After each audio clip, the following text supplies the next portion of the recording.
18वां अध्याय प्रलंबासुर उद्धार। श्री सुखदेव जी कहते हैं, परीक्षित, अब आनंदित सवजन संबंधियों से घिरे हुए एवं उनके मुख से अपनी कीर्ति का गान सुनते हुए श्री कृष्ण ने गोकुल मंडित गोष्ठ में प्रवेश किया। इस प्रकार अपनी योग माया से ग्वाल का सा वेश बनाकर राम और श्याम व्रज में क्रीड़ा कर रहे थे। उन दिनों ग्रीष्म ऋतु थी। यह शरीरधारियों को बहुत प्रिय नहीं है, परंतु वृंदावन के स्वाभाविक गुणों से वहाँ वसंत की सी छटा छिटक रही थी। इसका कारण था वृंदावन में परम मधुर भगवान श्याम सुंदर श्री कृष्ण और बलराम जी निवास जो करते थे।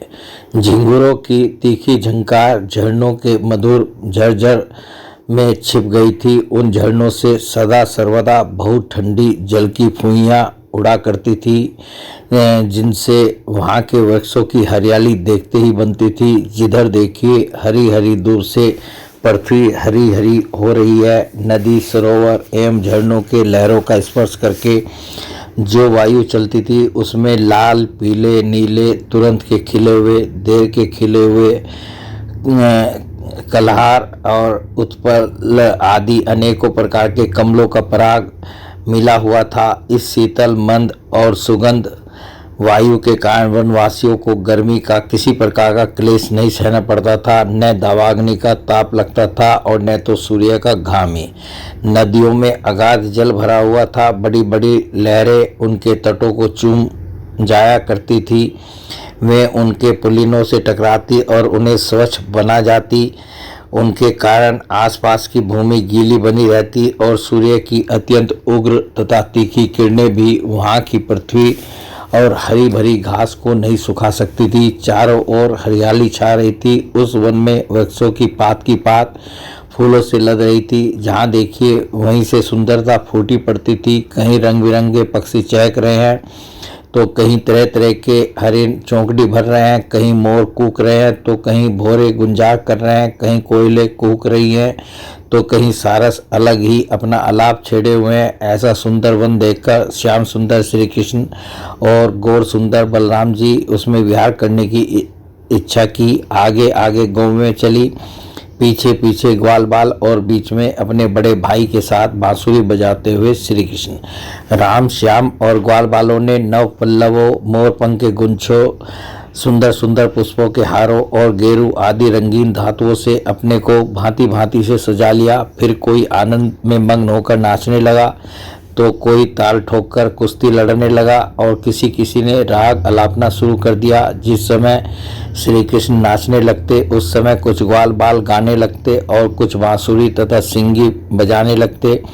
कुछ हथेली से ही ताल देते तो कुछ वाह वाह करने लगते। परीक्षित, उस समय नट जैसे अपने नायक की प्रशंसा करते हैं, वैसे ही देवता लोग ग्वाल वालों का रूप धारण करके वहां आते और गोप जाति में जन्म लेकर छिपे हुए बलराम और श्री कृष्ण की स्तुति करने लगते। घुंघराली अलकों वाले श्याम और बलराम कभी एक दूसरे का हाथ पकड़कर कुम्हार के चाक की तरह चक्कर काटते, घुंडी प्रेता खेलते, कभी एक दूसरे से अधिक फांद जाने की इच्छा से कूदते, कुंडी डांकते, कभी कहीं होड़ लगाकर ढेले फेंकते, तो कभी ताल ठोक ठोक कर रस्सा कसी करते। एक दल दूसरे दल के विपरीत रस्सी पकड़कर खींचता और कभी कहीं एक दूसरे से कुश्ती लड़ते लड़ाते। इस प्रकार तरह तरह के खेल खेलते। कहीं कहीं जब दूसरे ग्वाल बाल नाचने लगते तो श्री कृष्ण और बलराम जी गाते या बांसुरी, सिंगी आदि बजाते और महाराज कभी कभी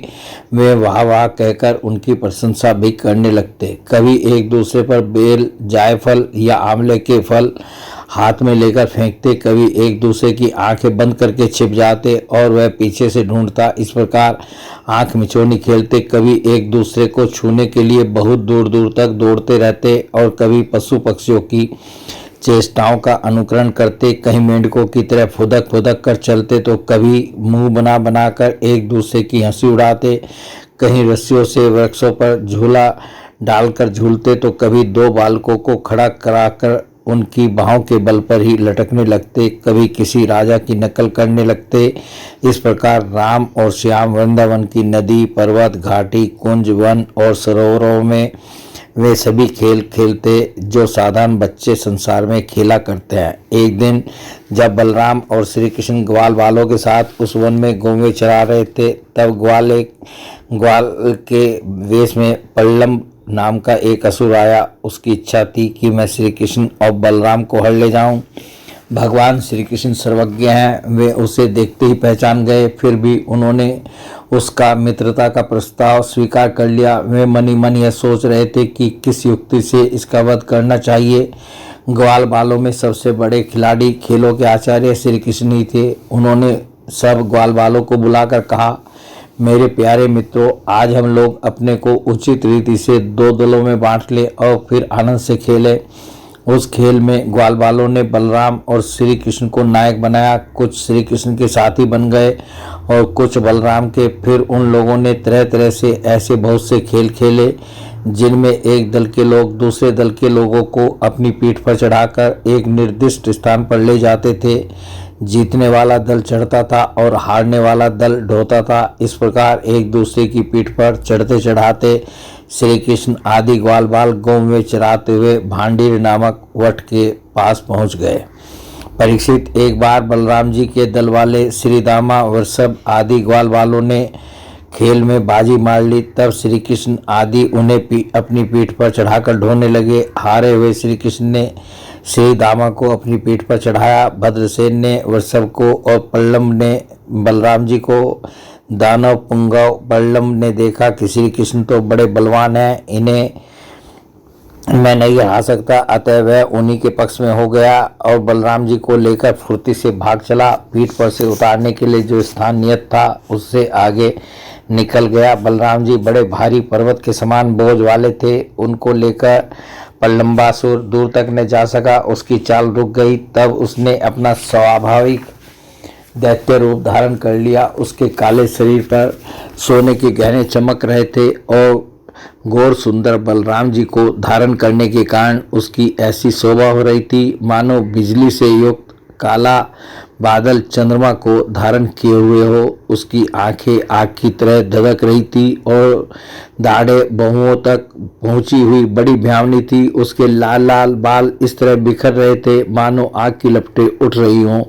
उसके हाथ और पांवों में कड़े, सिर पर मुकुट और कानों में कुंडल थे। उनकी कांति से वह बड़ा अद्भुत लग रहा था। उस भयानक दैत्य को बड़े वेग से आकाश में जाते देख पहले तो बलराम जी कुछ घबरा से गए, परंतु दूसरे ही क्षण में अपने स्वरूप की याद आते ही उनका भय जाता रहा। बलराम जी ने देखा कि जैसे चोर किसी का धन चुरा कर ले जाए, वैसे ही यह शत्रु मुझे चुराकर आकाश मार्ग से लिए जा रहा है। उस समय जैसे इंद्र ने पर्वतों पर वज्र चलाया था, वैसे ही उन्होंने क्रोध करके उसके सिर पर एक घूंसा कसकर जमाया। घूंसा लगना था कि उसका सिर चूर चूर हो गया। वह मुंह से खून उगलने लगा। चेतना जाती रही और बड़ा भयंकर शब्द करता हुआ इंद्र के द्वारा वज्र से मारे हुए पर्वत के समान वह उसी समय प्राणहीन होकर पृथ्वी पर गिर पड़ा।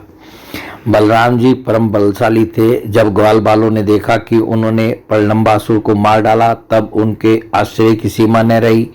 वे बार बार वाह वाह कहने लगे। ग्वाल बालों का चित्त प्रेम से विवल हो गया। वे उनके लिए शुभ कामनाओं की वर्षा करने लगे और मानो मरकर लौट आए हों इस भाव से आलिंगन करके प्रशंसा करने लगे।